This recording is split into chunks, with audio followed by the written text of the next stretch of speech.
Friends, దాదాపు 20 రోజులుగా ఎదురు చూస్తున్న ఎగ్జిట్ పోల్స్ రానే వచ్చాయి. ఎగ్జిట్ పోల్స్లో రకరకాల అంశాలు, రకరకాల వాదనలు, రకరకాల అభిప్రాయాలు వ్యక్తమైనాయి. ఎగ్జిట్ పోల్స్ పేరుతో రాజకీయ పక్షాలు తమ బినామీలుగా వ్యవహరించిన వారితో కొన్ని ఫలితాలను వెల్లడించే అవకాశం చేశారు.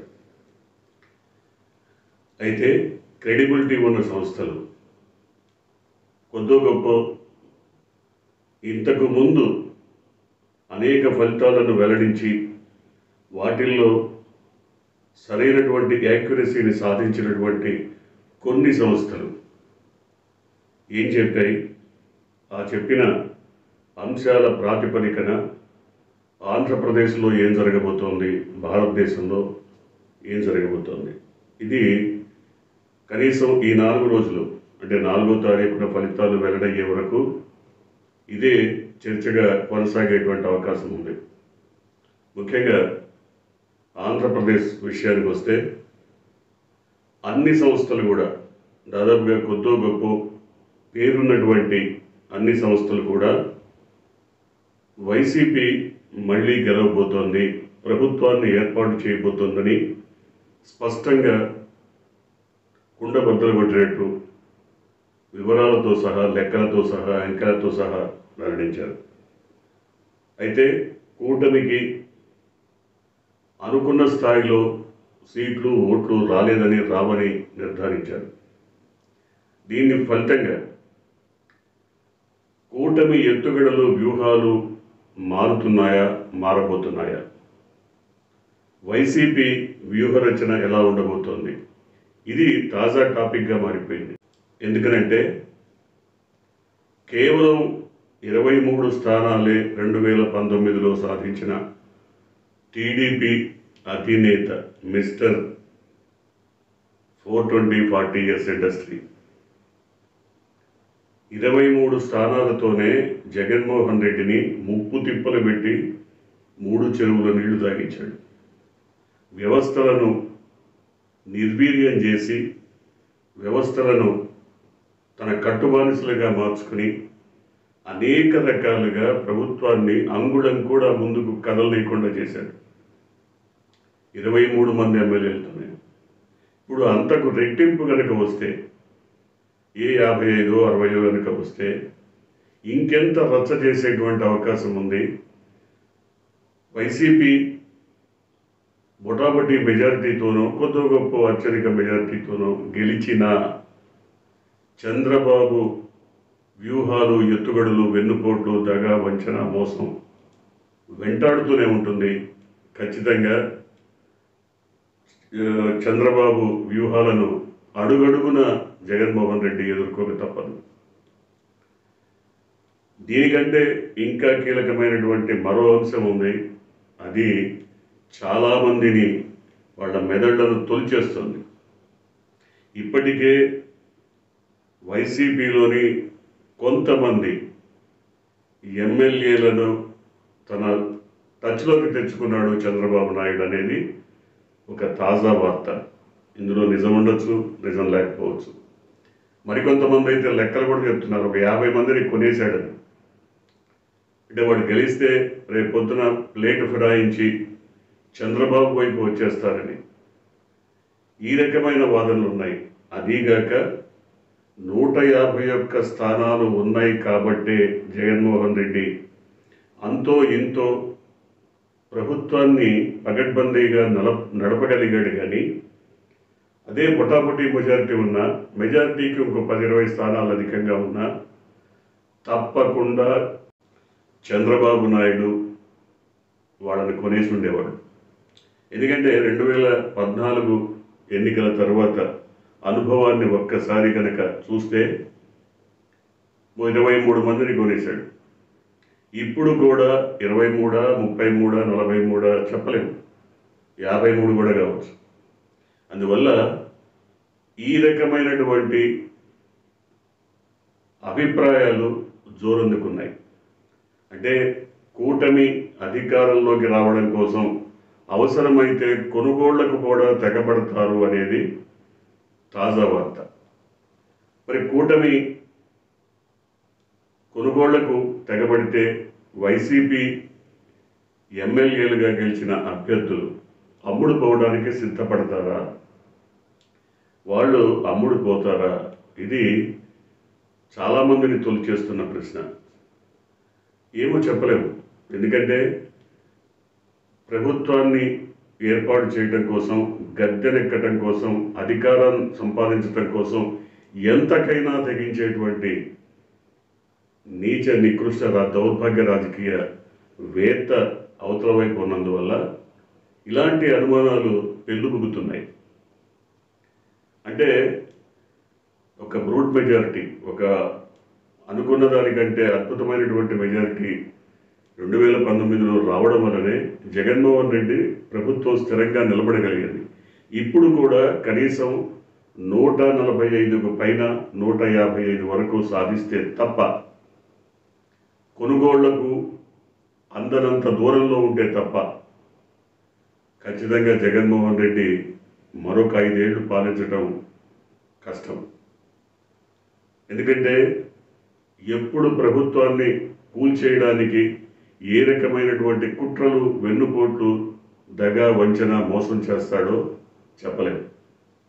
ఇప్పటికే ఎగ్జిట్ పోల్స్లో 90% ఎగ్జిట్ పోల్స్ క్రెడిబిలిటీ ఉన్న అన్ని సంస్థలు కూడా వైసీపీ ప్రభుత్వం ఏర్పడబోతోంది, జగన్ ప్రపంచం మరోసారి ఆంధ్రప్రదేశ్లో కనపడబోతోందని స్పష్టంగా చెప్తున్నారు. అయితే ఎన్ని సీట్లు అన్నదే స్పష్టంగా చెప్పలేకపోతున్నారు. కొంతమంది 98 అని, కొంతమంది 108 అని, కొంతమంది 128 అని, 135 అని ఇట్లా చెప్తున్నారు తప్ప స్పష్టంగా ఇప్పుడున్న స్థానాలని దక్కించుకోగలరు అన్నది ఎవరూ నిర్ధారించట్లేదు. అయితే కొన్ని వేళ్ల మీద లెక్కించదగ సంస్థలు మాత్రం 155కు మించి సాధిస్తారని చెప్పిన సందర్భాలు ఉన్నాయి. వైసీపీ కూడా ఖచ్చితంగా 150 పైగా సీట్లు సాధిస్తామని ధీమాతో ఉంది. ఎంత ధీమా ఉన్నా ఈ ఎగ్జిట్ పోల్స్ గందరగోళం ఏర్పరిచిన మాట వాస్తవం. అటు కూటమిలోనూ గందరగోళం, ఇటు వైసీపీలోనూ గందరగోళం. అయితే వైసీపీ అధినేత మాత్రం ఇప్పటికీ చాలా కాన్ఫిడెంట్గా, చాలా ఆత్మవిశ్వాసంతో, నమ్మకంతో తనకు అత్యధిక స్థానాలు లభిస్తాయన్న ఆత్మవిశ్వాసం కనబరుస్తున్నారు. చూడాలి. ఇప్పటికైతే ఈ ఎగ్జిట్ పోల్స్ వాదనలు, ప్రతివాదనలు చూసినప్పుడు వైసీపీ ప్రభుత్వం ఏర్పడుతుందని, జగన్ ప్రభంజనం మరోసారి కొనసాగుతుందని చెప్తున్నాయి. కానీ ఎన్ని సీట్లు వస్తాయో నిర్ధారించడం లేదని చెప్పుకోవాలి. దేశ స్థాయిలో కూడా అంతే. దేశం మొత్తం మీద బీజేపీ మరోసారి తన సత్తా చాటబోతోంది. మోడీ హవా కొనసాగబోతోంది. దాదాపు 300 పై సీట్లు, 300కు పైగా స్థానాలు, 350కి పైగా స్థానాలు బీజేపీ కొనసాగి సాధించగలుగుతుందని చాలా రకాల ఎగ్జిట్ పోల్స్ చెప్పాయి. 130 నుంచి 140 స్థానాలకే కాంగ్రెస్ పరిమితమవుతుందని కూడా చెప్పాయి. అయినా కూడా 140 నిజంగా సాధించిన అది గొప్ప విశేషమే. ఎందుకంటే ఇప్పుడున్న పరిస్థితుల్లో కాంగ్రెస్కి ఆ బలమే లేదు. కానీ 140, 150 సాధించినా గొప్ప విషయంగానే చెప్పుకోవాలి. ఏది ఏమైనా దేశ స్థాయిలోనూ ఇదే రకమైనటువంటి గందరగోళ పరిస్థితి కనబడుతోంది.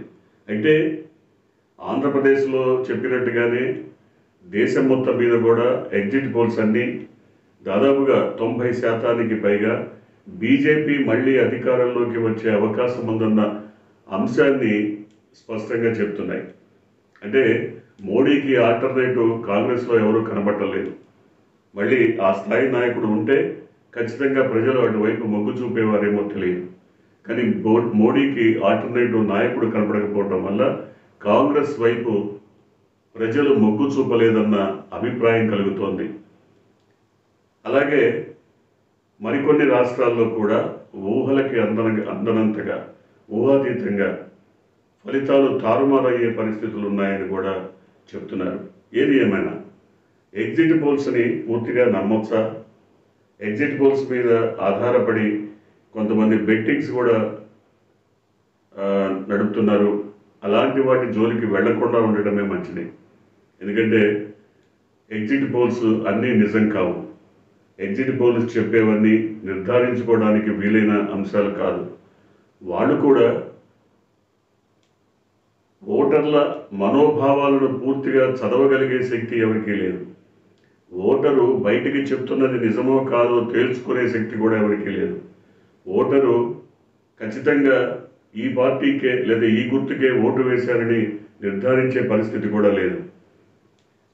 ఓటరు అతనికి ఎదురైన ప్రశ్నలకు రకరకాల సమాధానాలు ఇచ్చినప్పుడు ఈ ఫలితాలను సేకరించే వ్యక్తి ఖచ్చితమైన నిర్ధారణకు వచ్చే అవకాశం లేదు. అందువల్ల ఎగ్జిట్ పోల్స్ని స్పష్టంగా అవే ఆధారాలని నిర్ధారించుకోవడం కష్టం. అయితే ఎన్నికల రోజే దాదాపుగా వైసీపీకి ఉన్నటువంటి గృహ సారథులు కానీ, వాలంటీర్స్ కానీ, మిగతా యంత్రాంగం కానీ, ఐపాక్ టీం కానీ వీరందరూ కలిసి 2 లక్షల మందిని దాదాపుగా సర్వే చేశారు. 2 లక్షల మందిని సర్వే చేసినప్పుడు వాళ్ళల్లో 90% వైసీపీ వైపు మొగ్గు చూపారన్నది వైసీపీ సొంతగా చేయించుకున్న సర్వే అది. ఆ సర్వే ఫలితం మేరకే జగన్మోహన్ రెడ్డి చాలా కాన్ఫిడెంట్గా ఉన్నారు. ఆ సర్వే ఫలితాలు అందుకున్న తర్వాతే ఆయన లండన్ వెళ్ళబోతూ ఐపాక్ టీంతో మనం మళ్ళీ గెలవబోతున్నాం, భారతదేశం మొత్తం మన వైపు చూసే విధంగా ఊహాతీతమైనటువంటి అద్భుతమైన ఫలితాలు సాధించబోతున్నామని స్పష్టంగా చెప్పారు. ఇప్పటికీ ఆయన అదే నమ్మకంతో విశ్వాసంతో ఉన్నారు, అదే మాట చెప్తున్నారు. అయితే ఎగ్జిట్ పోల్స్ చాలా వరకు వైసీపీ గెలుపుని నిర్ధారించినప్పటికీ ఎన్ని సీట్లు వస్తాయన్నది మాత్రం ఇదమిద్దంగా చెప్పడం లేదు. ఈ విషయంలోనే కొంత కన్ఫ్యూజన్ ఉంది. మీడియా సంస్థలు కూడా ఈ విషయాన్ని పదే పదే తవ్వి తీయడానికి ప్రయత్నించినా ఎక్కడ ఎవరూ నిర్ధారించట్లేదు. ఆ సర్వే అంటే ఎగ్జిట్ పోల్స్ కోసం పనిచేసినటువంటి వ్యక్తులు కూడా మేము చెప్పే ఫలితాలు సూత్రప్రాయంగానే అంగీకార యోగ్యము, అంటే ఇంతకంటే ఎక్కువ రావచ్చు, తగ్గిపోవచ్చు అనేది కూడా వారే చెప్తున్నారు. అందువల్ల ఎగ్జిట్ పోల్స్ను నమ్మి బెట్టింగ్లు కట్టడం లేదా ఎగ్జిట్ పోల్స్ను నమ్మి ఇలాంటి జూదం లాంటివి ప్రయోగించడం అంత సముచితం కాదు. వాటి వల్ల చాలామంది ఇప్పటికే నష్టపోయారు, ఇంకా నష్టపోయేటువంటి అవకాశం ఉంది. కాబట్టి బెట్టింగ్ లాంటి వాటి జోలికి పోవద్దని పదే పదే కోరుతున్నారు. ఏది ఏమైనప్పటికీ ఆంధ్రప్రదేశ్లో ఓటర్ల మూడ్ అనేది దాదాపుగా ఓటర్ల మనోఫలకం మీద ఏమున్నది అన్న విషయం దాదాపుగా వాళ్ళ మూడ్ అంతా కూడా ఎగ్జిట్ పోల్స్ ద్వారా అర్థమైపోయింది. 100% వైసీపీ ప్రభుత్వం రాబోతోందని తెలిసిపోయింది. ఓటమి కూడా అర్థమైపోయింది. అయితే కూటమిలో చంద్రబాబు నాయుడు లేదా బాలకృష్ణ లేదా పవన్ కళ్యాణ్ అలాగే లోకేష్ వీళ్ళంతా గెలుస్తారా లేదా, వీళ్ళల్లో ఎవరు గెలుస్తారు, ఎవరు ఓడిపోతారు అన్నది కూడా పెద్ద చర్చగా సాగుతోంది. దీని మీద కూడా బెట్టింగ్లు అనవసరం. అయితే ఈ ఎగ్జిట్ పోల్స్ ఇచ్చినటువంటి సర్వే సంస్థలే ఈ 4-5 కొందరు ఓడిపోబోతున్నారన్న అంశాలను కూడా తేటతెల్లంగా చెప్పారు. అట్లాగే కడపలో షర్మిల కూడా డిపాజిట్లు కూడా రాని పరిస్థితుల్లో ఓడిపోబోతున్నారని చాలామంది వెల్లడించారు. ఇట్లా మిగతావన్నీ మనం ఇప్పటికిప్పుడు చెప్పడం సముచితం కాదు, సమంజసం కాదు. కాబట్టి కూటమికి సంబంధించిన కొందరు అగ్రనేతలు కూడా ఓడిపోబోతున్నారు. చూద్దాం ఏం జరగబోతుందో.